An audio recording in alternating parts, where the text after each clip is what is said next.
Today I'd like to talk to you about recording macros in Excel 2003.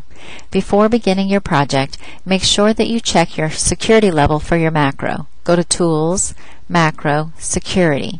Your security level should either be set to low or medium in order for all of your macro features to work. I'm going to go ahead and set this to low and click OK. Then open the project file that you want to work on. I'm going to use one called Large Cities.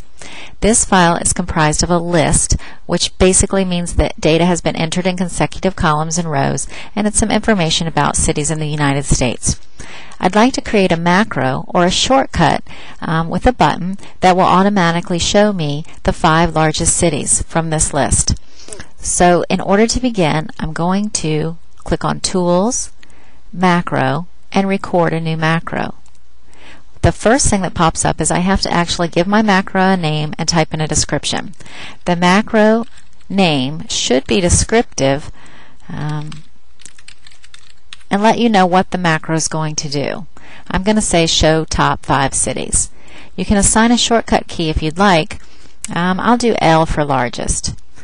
In the description, I'm going to put my name and say that this shows the top 5 largest cities. So far all I've done is describe my macro.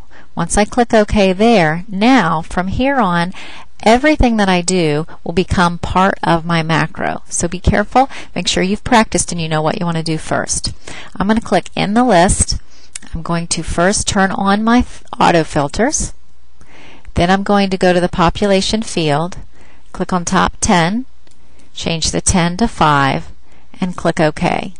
I'm also going to sort this in descending order. Now that I have the results that I want, I'm ready to stop recording my macro.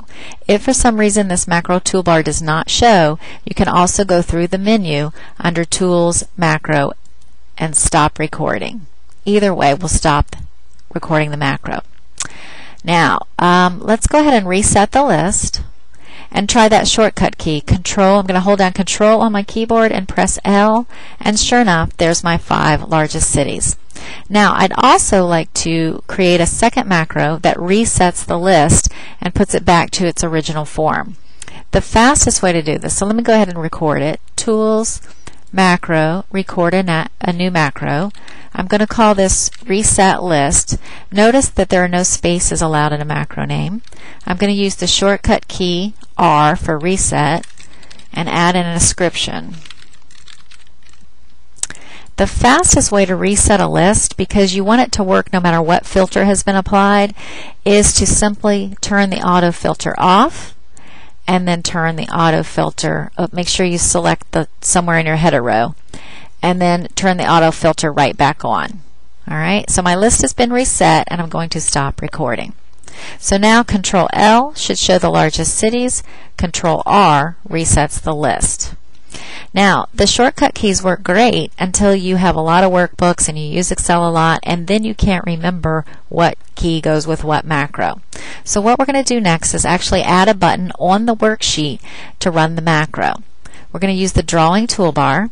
You can pick any of these shapes. I'm just going to take a square, draw it on my worksheet, add some text, show 5 largest cities, and then you can format this button any way you wanted. You could add colors or change the font or size or whatever.